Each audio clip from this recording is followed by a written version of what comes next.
Hello, everyone. Welcome to Lemon Live at 5. We're so glad that you're here. We're on an hour late. It's 5 o'clock Central Time. But we're glad that you're here. We have a very, very special show tonight and a very special guest joining us. There you see him. You used to see him on TMZ Live. That is Harvey Levin. Harvey is the executive producer of TMZ and the man behind the new documentary, The Downfall of Diddy, The Indictment. It is an explosive documentary. You have to watch it. It's amazing. Harvey, how you doing, my friend? I'm good, Don. Thank you for participating in that documentary. You were really impactful. Oh, thank you. I really appreciate it. Listen, I think by now most people know everything that's going on with Diddy, that he is sitting in jail.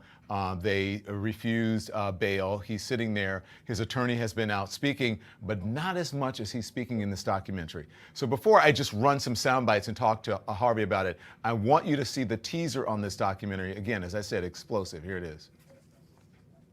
Indictment you would expect from someone in the mafia. I don't know that I could keep him off the stand. He is very eager to tell his story. They're going to show that video over and over and over about what happens to women that won't change their stories. His reputation is over. The United States government, they start making this case as a takedown of a successful black man.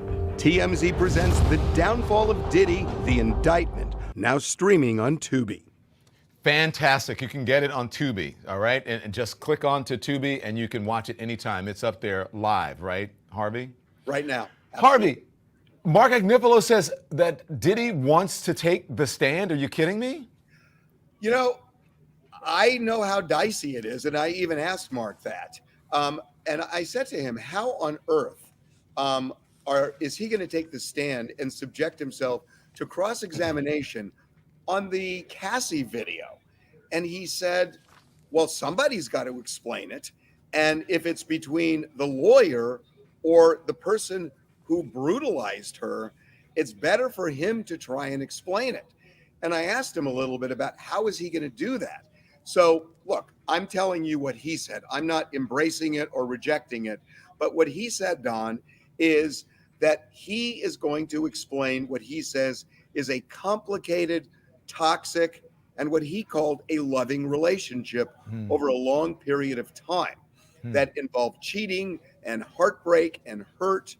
And, you know, I think, you know, he is going to say that there's no excuse for what he did, that it's awful. He can barely watch what he did.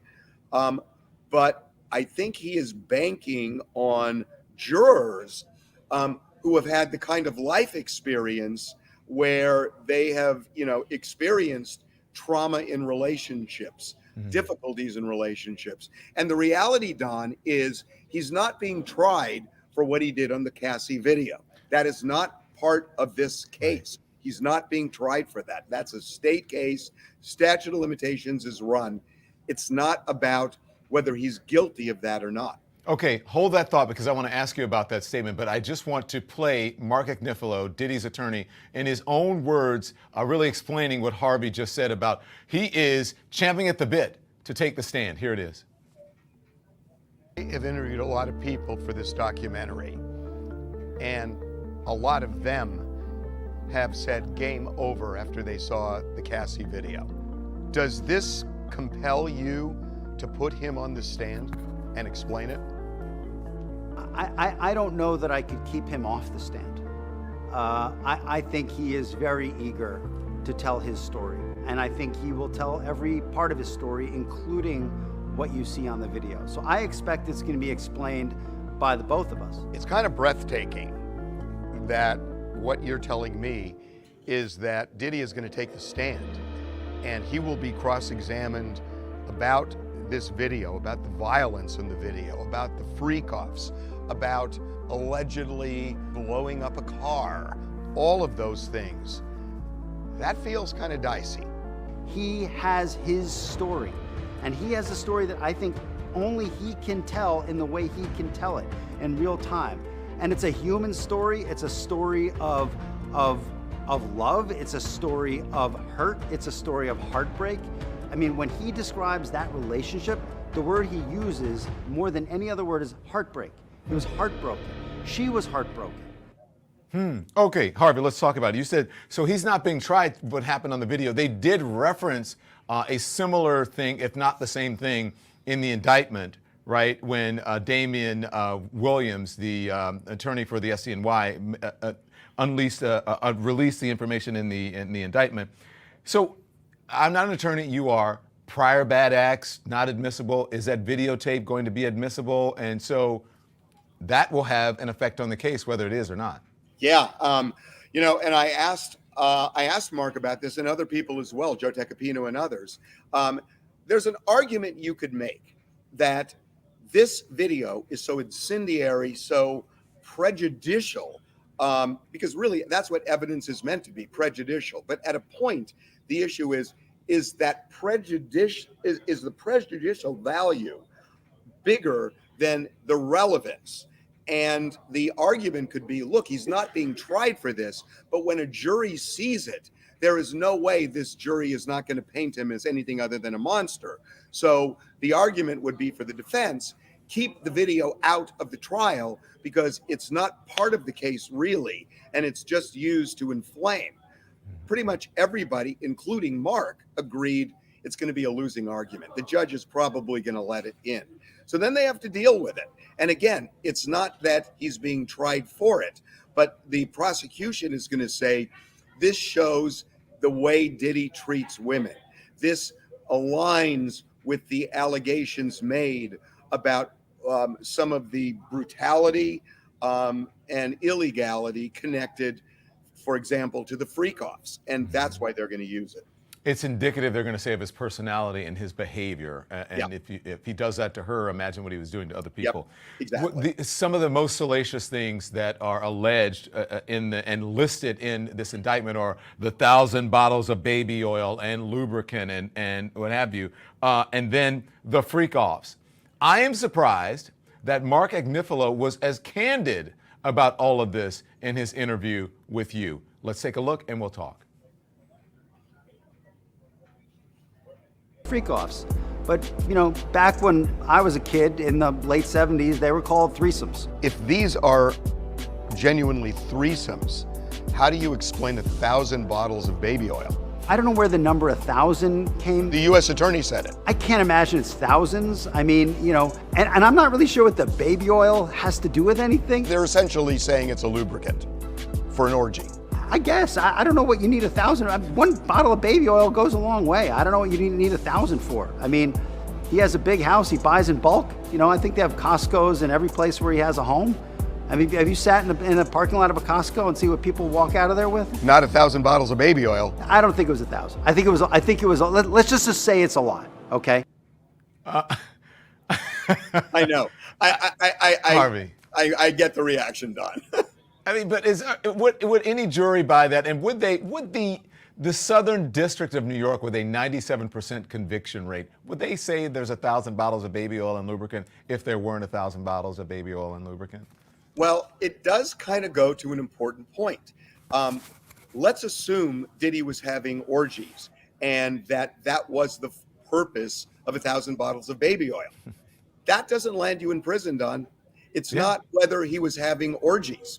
It's what happened in those orgies. And, were people doing things against their will? Were they conscious? Were they were they drunk? Were they drugged? He said no. He said people said that there was no, that everyone did it with consent. There was no non-consent in any of those. He's spoken to people. He absolutely said that. And then also, it was interesting. Before what you just heard, he had said to me that it was his understanding that most of these encounters, these freak-offs, were three-ways. And that's why I challenged him on 1,000 bottles of baby oil for three-ways. The U.S. attorney is pretty clearly saying this was way bigger than three ways. But ultimately, I think we're going to know because he videotaped some of these. And I think that is going to be, when you watch the documentary, you're going to hear pretty much a consensus where people say, as bad as the Cassie video is, it will pale into, by comparison, some of the videos what they're going to see on these freak-offs. And who is in the freak-offs? Who is in these freak-offs? If the U.S. attorney is right that there were orgies, who's there? And I think there are a lot of nervous people in Hollywood right now wondering, crap, was I part of something, even if I didn't do anything untoward, which becomes part of the case. Aren't people resigning from music companies? And I'm not to say that there's any connection, but there apparently, Harvey, you know this, you have your ear to the ground. There are some really scared people in Hollywood. Am I wrong? Definitely the latter. In terms of the people who are leaving the music business, I know what you're talking about. Nothing. I have no basis to connect those dots. I just don't have any information one way or the other. I understand that the timing of this makes it interesting. I just don't know, Don. But in terms of nervous people in Hollywood, you and I both know, and I think we talked about it even in the documentary, that Hollywood tends to be very loud when there are things like this come up. With Harvey Weinstein, there was a choir here in Hollywood of people talking about it and singing about it. And you're not hearing that so much here. And I find that kind of interesting. One more thing I want to play, because this is sort of reminding me, taking me back to the 90s and O.J. Simpson, a takedown of a successful black man, an attack on a successful black man, which appears that's going to be Agnifalo's defense. This is him talking to you about that. Switch our focus to the government. In my opinion, I'm just going to say it the way it is. No friend historically of the successful black man, okay? None. And they start making this case, in my opinion, as a takedown of a successful black man. This is the government scrutinizing his businesses are fine. Scrutinizing the taxes, he pays his taxes. He does everything right. What's the last vestige? We're gonna go into his bedroom. We're gonna go into his bedroom because maybe we don't like the way he's having sex. Here's a man who has made some of the most important businesses owned by a black man. Run, owned, created, founded. The vision was that of a black man. What have we done? We have reduced him, not everyone, but a large amount of our society, to being a monster. That should make us shake in our boots. Now, Harvey, this is on this show, we talk to our subscribers, and there are people saying, Trang Pak 2 says that's such a tired defense, and is a black emoji. I would imagine it's a black woman. Nah, he took himself down. Don says another one in there.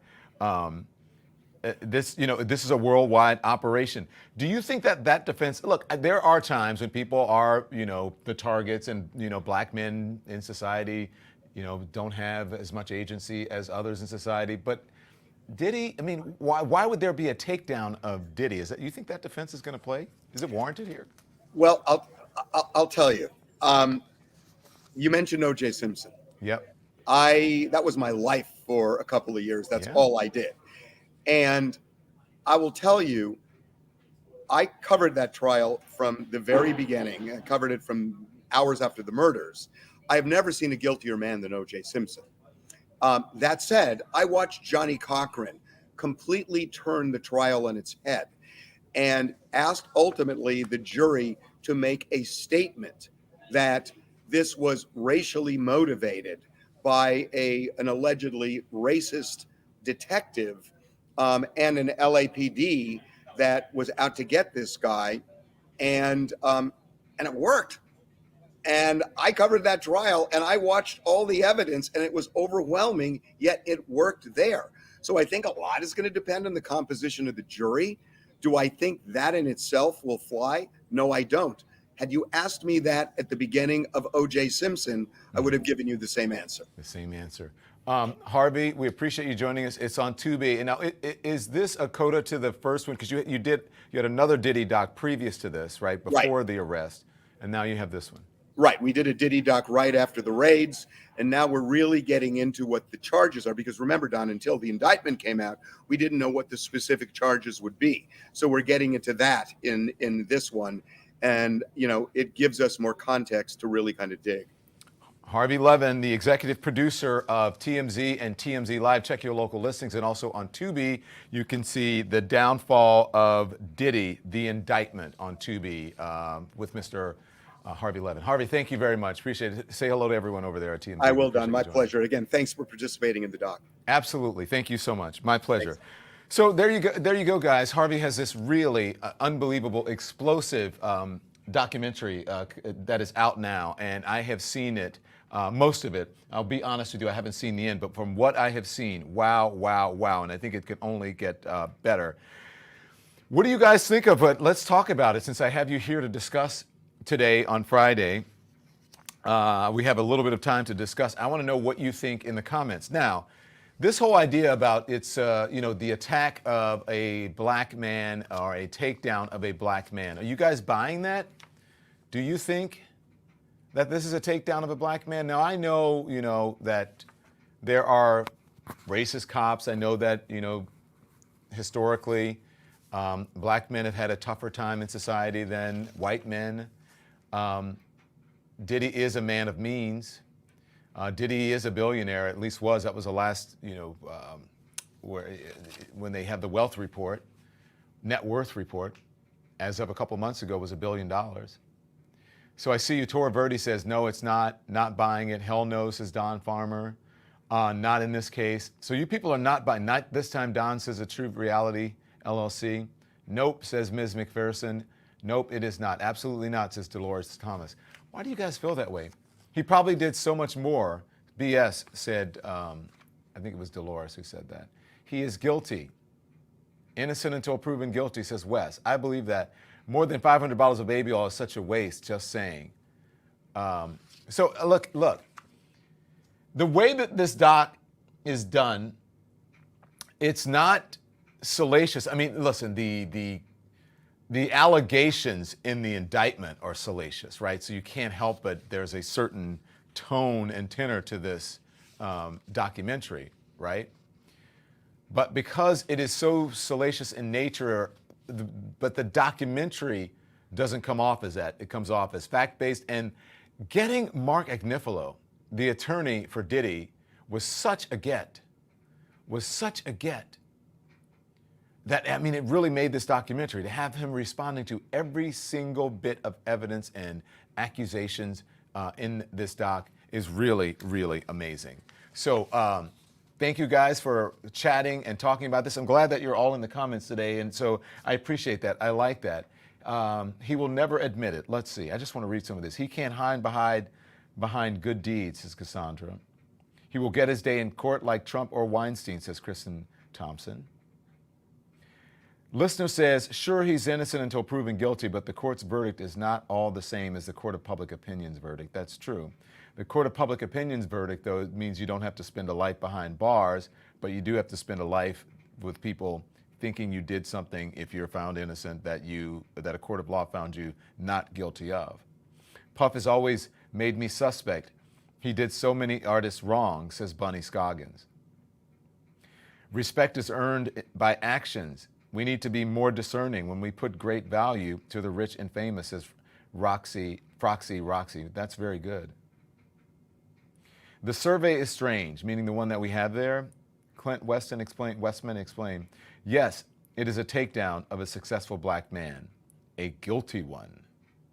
Wow, he took himself down, says Gala 2012. Fascinating.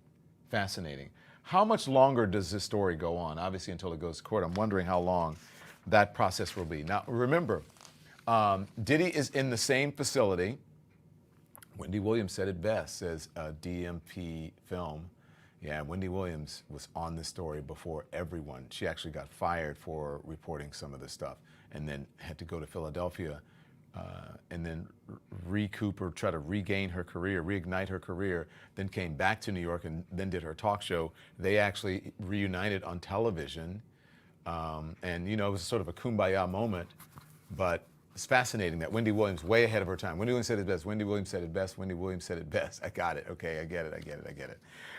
So that is interesting. Okay, guys, we're going to see. We'll continue to follow that story, but I urge you to watch the documentary because everything there is talked about in its entirety. Okay, so let's go to something else that is on the salacious side. Okay, now tell me if you guys heard about this affair, and I can't even say alleged affair because it is, they're both admitting to it. At least one side is admitting. Have you guys heard about this affair between the New York Magazine writer Olivia Nuzzi and RFK Jr., who is on the vice presidential ticket? Lemon's hair is growing back, says Deborah Yvette. Thank you. I'll let it grow out. It's winter. I'm going to need some hair on my head. So have you guys heard about this? Olivia Nuzzi, RFK Jr., she's a writer for New York Magazine. Have you guys heard about this? He's married, a married man, married to Cheryl Hines, who is of Curb Your Enthusiasm fame. Okay. Well, there are some more details, and I have not reported a lot on this, and I'll be just going to be honest with you because I know everyone involved. I think I get a little bit of that. I told you I know everyone involved, but I only commented on RFK Jr., not really, but Cheryl Hines saying Cheryl, you know, justice for Cheryl. I only did that on social media. I worked with Ryan Lizza, who is Olivia Nuzzi's ex-fiance, for many years at CNN. I had Olivia Nuzzi on my program many times, and I know her through Ryan. I think that's how I met. I don't know if I met her on the set, if I met her with Ryan. And I told you guys about how I met RFK Jr. He invited me to have dinner with him, Cheryl, and his son. I believe it's Patrick. I think that was his son. The really handsome one who dated Taylor Swift. Okay. And occasionally I'll get a text from RFK Jr. I've asked him to come on. He won't. He has so far declined to come on. And he always says, Cheryl says hi. He's always very nice about it. I had texted with Ryan about this, and I used to just text him about other things. Same thing, Olivia. I saw Olivia at breakfast not long ago, said hello, she came over, whatever. Yeah. Okay, so I like to be fully transparent so that people know what's going on, so no one can say, oh, well, he didn't tell us this because he knows him. Okay, so this is just out on page 6, right? And then usually don't report on page 6, but this one appears to be well-sourced. Despite claims that it was a casual affair or flirtation, page 6, which is from the New York Post, learned that Robert F. Kennedy Jr., New York Magazine scribe, meaning reporter or writer, Olivia Nuzzi had, quote, incredible FaceTime sex. Sources tell us that Nuzzi was at first disgusted by Kennedy, the scion, after he made a clumsy pass at her back. This happened back in October of last year. This is almost a year ago. But after they began texting, talking over text, they're claiming, allegedly, he love bombed her and that she quickly fell madly in love with him, that she lived a double life for nearly a year, that she shared phone calls, that she shared endless text messages, and virtual sex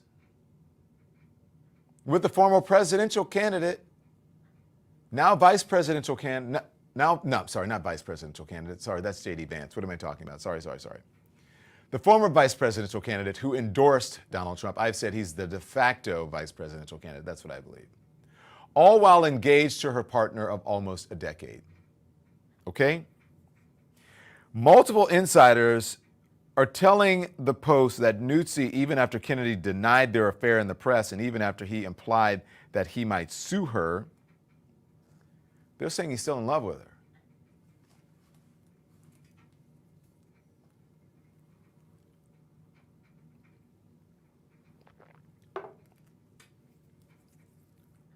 Tangled web. That's how I keep saying in my head. What a tangled web we weave when we practice to deceive. Okay. They also said that Nuzzi was assigned the interview to Kennedy, who was running, and he's still in love with her and he's threatened to sue her. This is like a soap opera. That if you wrote it, you'd be like, okay, come up with something else, Don. We don't want it, that's, whatever. She was assigned the interview Kennedy, who was running for the White House then, and since obviously we know he has dropped out and endorsed Donald Trump, that he insisted that they do it on a hike in L.A. They went on a hike in Los Angeles, on a hike. Let's go do an interview on a hike. I can see it.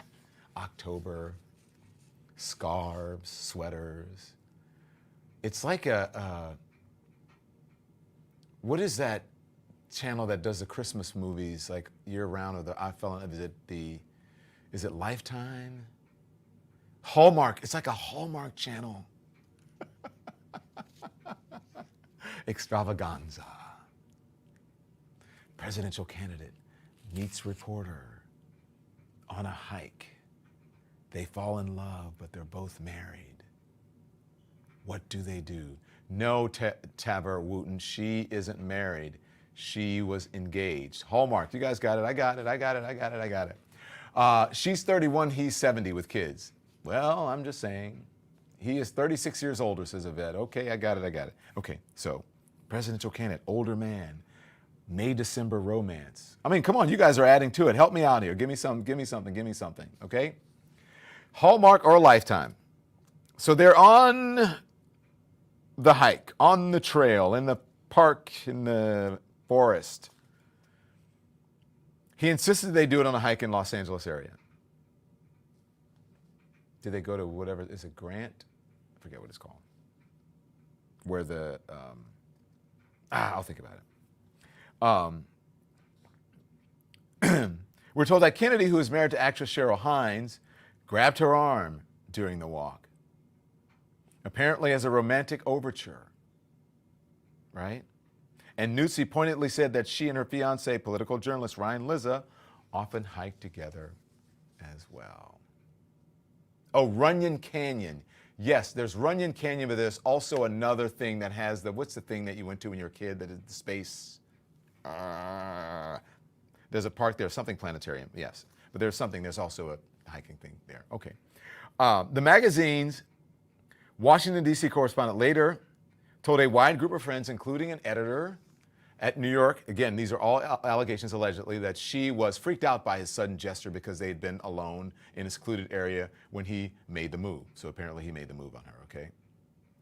An insider tells us that Kennedy later sent her what he felt was a somewhat eerie message saying that he had wanted to tell her something on the walk but didn't know if he was able to do so because he didn't want it to be on the record. He wanted free range. He wasn't sure if it was off the record. He didn't want something like that to be on the record. Griffith Park, thank you very much. I appreciate it. He also sent her a photograph of himself. Griffith Observatory, thank you, Incognito Toya. Right, not Planetarium Observatory. Photograph of himself. It doesn't seem as if it was a sexual picture, okay? Before the story came out, though, the journalism wonderkind, because she was just 31 years old, had to speak to Kennedy several more times to do additional reporting, fact-checking, which we're told is when the tenor of this relationship began to change, right? Dramatically changed. News said that Kennedy, the son of the assassinated Attorney General Robert F. Kennedy, nephew of President John F. Kennedy, also assassinated, in a text that next time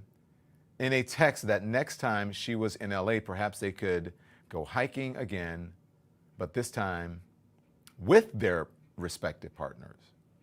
Interesting.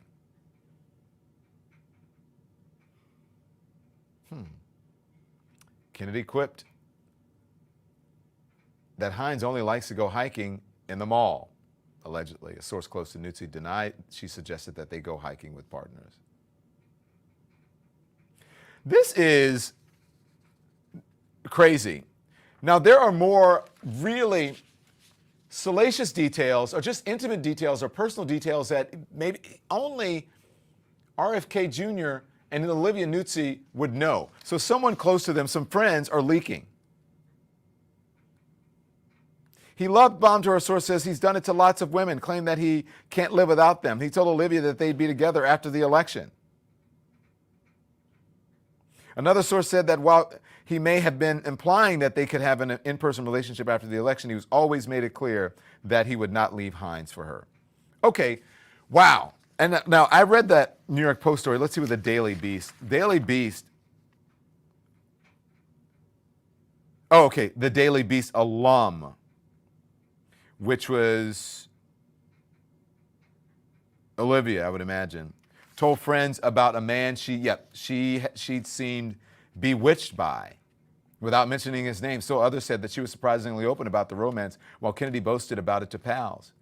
We're told 3 gossipy media friends knew the details. I'm telling you guys, the media, reporters, They so gossipy.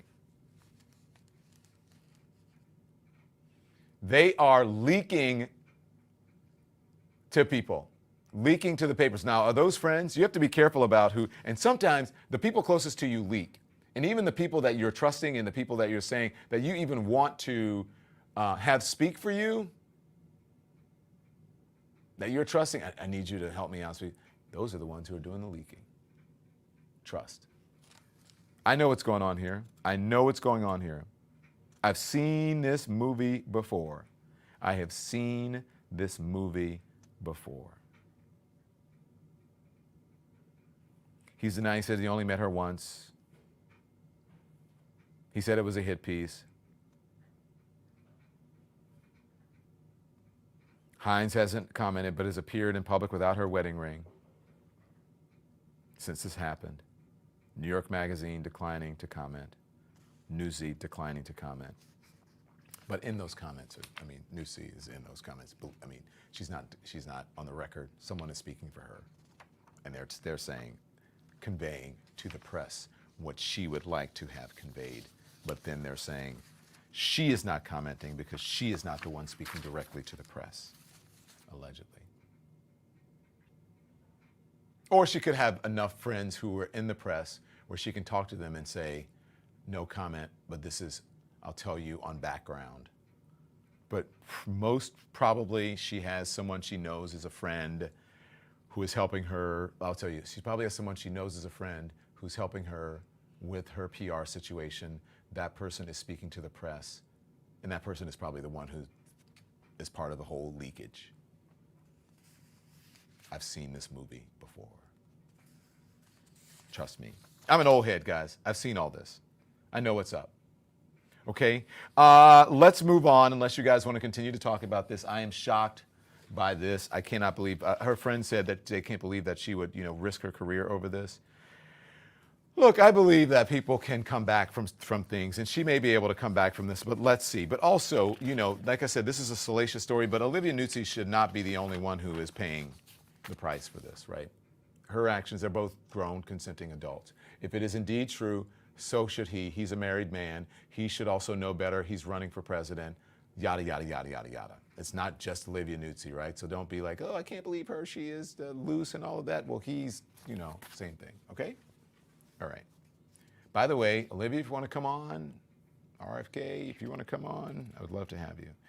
Let's talk about what's happening to our friends and relatives and family and fellow Americans down south, okay? Hurricane Helene, now weakened to a tropical depression.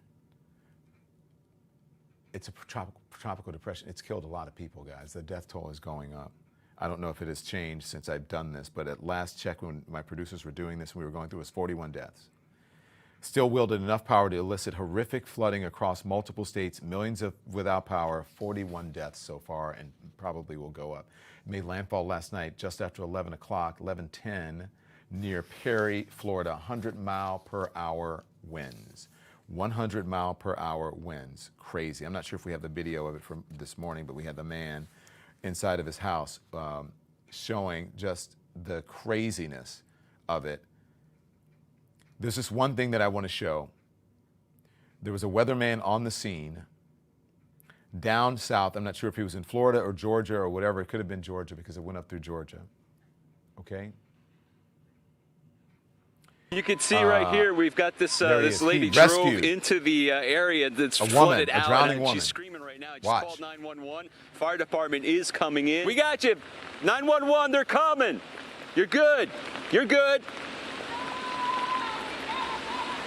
Oh, man, it's a situation. We will get back to you in a little bit. I'm going to go see if I can help this lady out a little bit more, you guys. I'll be back. Yeah.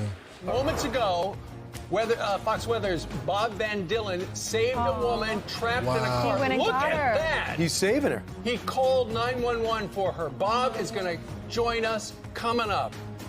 That guy is a hero. Wow. So I just said, you know what? I realize I'm with you guys. I'm on the air, but I can't let it go. So I just I dropped everything and I took my wallet out of my pants and I went in there, waded in about chest deep.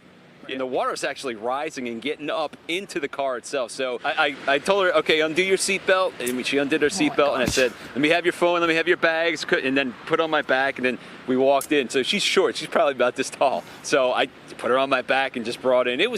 She's fine. She was in shock.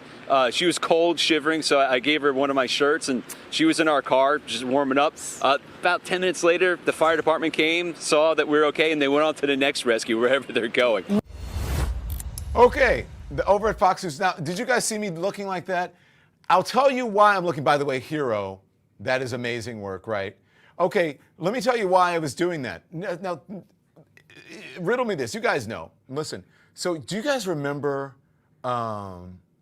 Headline News, Robin Meade? What was her show called in the morning? It was, I don't know, Mornings with Robin. I don't remember. Do you guys remember Robin Meade on Headline News? She did the morning show on Headline News, right? Bob Van Dillen was the weatherman on that show at CNN. At CNN Headline News. So I'm looking, and then he goes, Bob, and I'm like, oh my gosh, that's Bob. When I was in Atlanta, we used to work out in the Turner Athletic Gym right downstairs from the newsroom. He is one of the nicest guys you ever want to meet. Do you guys remember Bob in the morning doing weather over on Headline News with Robin Meade? Good guy. He's such a good guy, right? Robin Meade, yes, in Chicago. She was in Chicago as well. So this morning I told you, so you know, this flooding from this storm has been horrific, right? There was a man who was in his house who's afraid he was going to be electrocuted. He stayed behind. He is sitting in a canoe in his house. The water is so high. Going live, doing live reports on social media. Watch this. But at least I'm not electrocuting myself anymore. We have we got the chlorine going, you know, so try to disinfect some of this nastiness. That's good. Florida things. Florida man doing Florida things. By the way, please visit hornblasters.com. I'm located here in Tampa, Florida. Bro, get out. What are you doing? Yeah, I got the chlorine going, so it's good.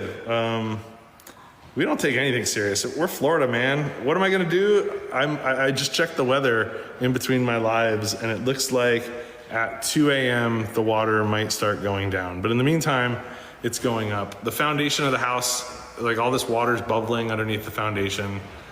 So that's not good. I think that's like how sinkholes happen. The water is smashing up against the window. When I open it, it gets really choppy in here. It's still coming in through the garage. I'm getting annihilated by mosquitoes already. But, you know, go live on TikTok, you know, because oh, damn, my light's out there floating around. Whoopsie. Oh, so if that light is floating around, that means the cactus is done for. Man, all those switches, all my light switches are gonna get wet. You can see them right now. I got like the smart light switches. And we're gonna have to replace all those. That's a bummer. Oh well, it's a bummer. My buddy Shane, his house got wiped out too, I heard, so that sucks. By the way, if you like... Did you guys see the Crocs? Look, I hope that guy's okay. I agree with you, Big Dindy Piccolo. That little chlorine tablet thing that you put in a pool is not going to do any good. But I'm sorry that that happened to him. He's actually doing a service, I believe, if you play it the right way, right? He's doing a service because you should just leave. If they tell you to leave, it's going to be bad, then you should just leave. I always said that when I have covered many storms and hurricanes. And we're standing out there, and we would always say, we're standing out here so you don't have to. Let's hope the folks there are okay.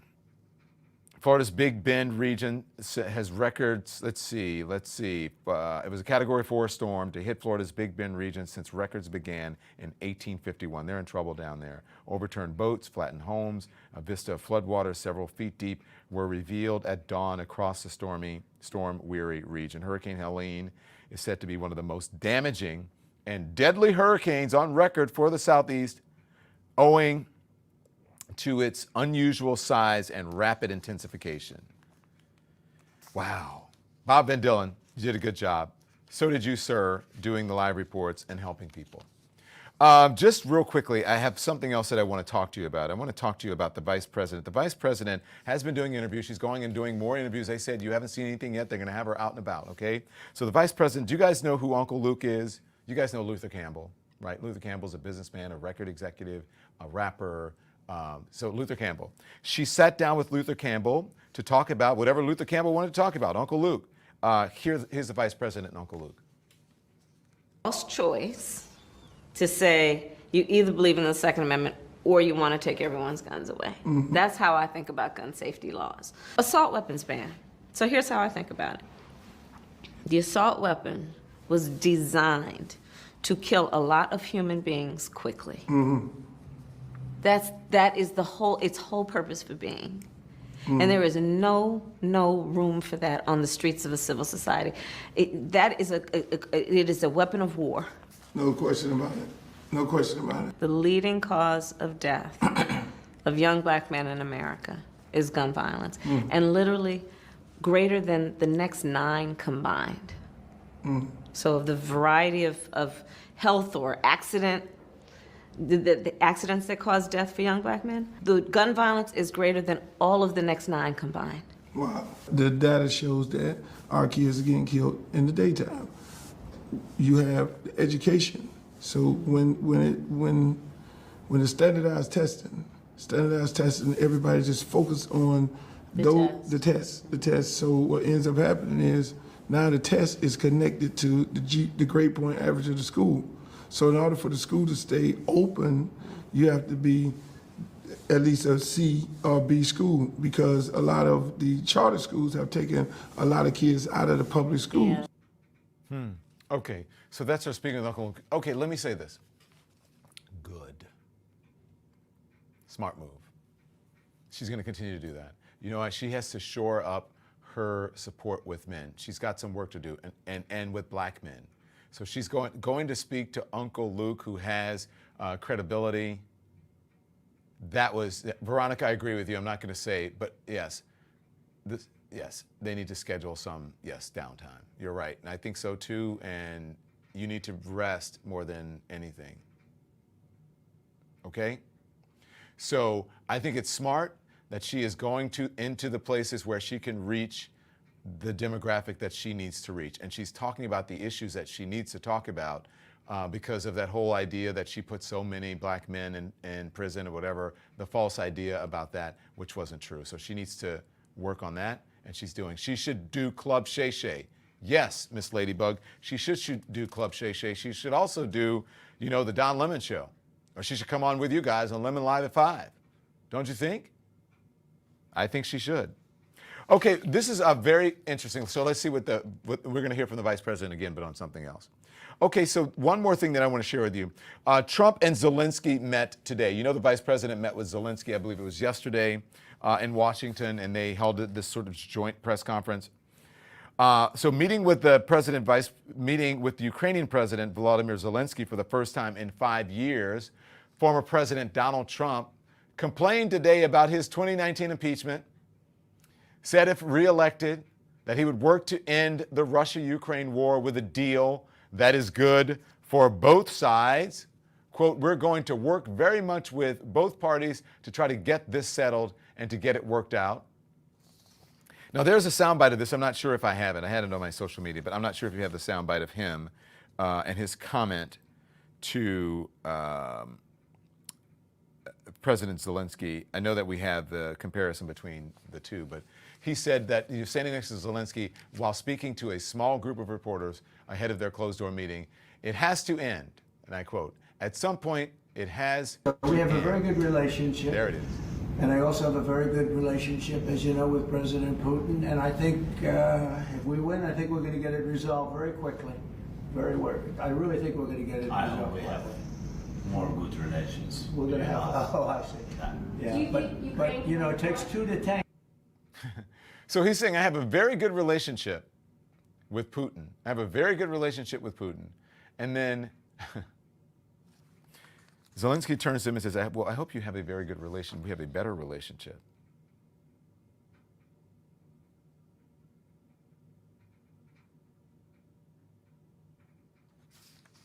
I hope that we have know where you are. Read the room. Read the room. Does Zelenskyy want to hear about his relationship with Putin, the man who invaded his country, who's responsible for the deaths of Ukrainians?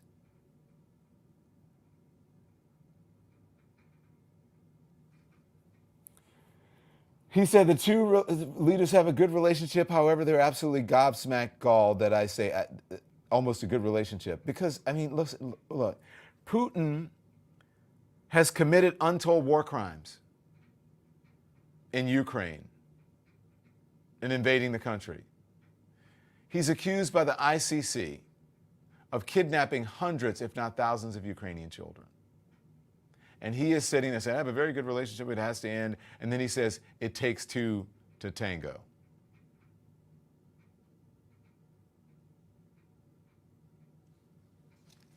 How's that for diplomacy? Now I want you to compare the two leaders, because everyone's like, I'm not decided, I don't know who's the best leader, who's more presidential, who's more diplomatic. Let's compare Harris and Trump on their statements with Zelenskyy. Watch. Should stop. And the president wants it to stop. And I'm sure President Putin wants it to stop. Putin started this war, and he could end it tomorrow if he simply withdrew his troops from Ukraine's sovereign territory. Of course, he has demonstrated no intention of doing that. Instead, he continues to assault civilian infrastructure and terrorize the people of Ukraine. Do you believe that Ukraine should turn over some of its own land to Russia in order to end the war? We'll see what happens. There are some in my country who would instead force Ukraine to give up large parts of its sovereign territory, who would demand that Ukraine accept neutrality and would require Ukraine to forego security relationships with other nations. These proposals are the same of those of Putin. And let us be clear, they are not proposals for peace. Instead, they are proposals for surrender, which is dangerous and unacceptable. So we have a very good relationship. And I also have a very good relationship, as you know, with President Putin. And I think if we win, I think we're going to get it resolved very quickly. I really think we're going to get it resolved. I hope we have more good relations. We're going to have, I see. Yeah, Do you think but you know, it takes two to tango, you know, and we Well, President Zelenskyy, it is good to see you again. This is our 7th visit together, and welcome back to Washington, D.C.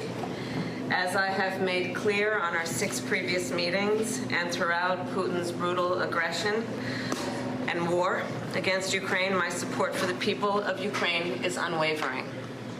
I've been proud to stand with Ukraine. I will continue to stand with Ukraine, and I will work to ensure Ukraine prevails in this war.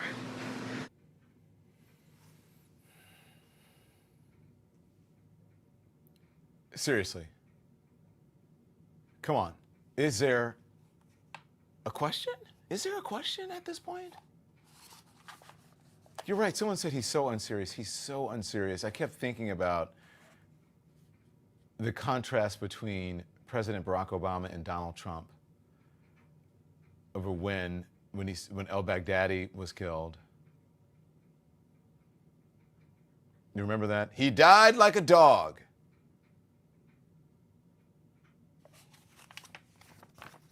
Okay, guys, thank you. Hey, make sure you hit the thumbs up. I haven't been telling you to do that because we've had such amazing and big stories to tell you about. We're thinking about the folks down in Florida. That Diddy doc is, if you want something to do, something really good to watch, and you just want to decompress and watch something juicy, go over and watch The Downfall of Diddy, The Indictment. It's on Tubi, produced by Harvey Levin and TMZ. Fascinating. And then watch the Uncle Luke interview with the vice president. Don't leave, Don Lemon, says Deborah Vett. I've got to leave, guys. I have to go to a birthday party. And I've got to go do some stuff as well. So anyway, did you buy the book? Did you tell your friends to buy the book? We're going to do some reading. We're going to have our book club. What are you going to do with the book club if you haven't bought it? Okay? So make sure you guys hit the like and subscribe button, and I will see you possibly this weekend. If not this weekend, I'm really going to try to do it, and we will let you know, okay? I'll see you on Monday at 10 a.m. So thank you so much. Make sure you send all of your friends, text them the link to our show, YouTube at donlemon.com, youtube.com at Don Lemon Show, the @ sign, and make sure you get in and subscribe, okay? We'll see you. Have a fantastic, safe, warm, loving weekend.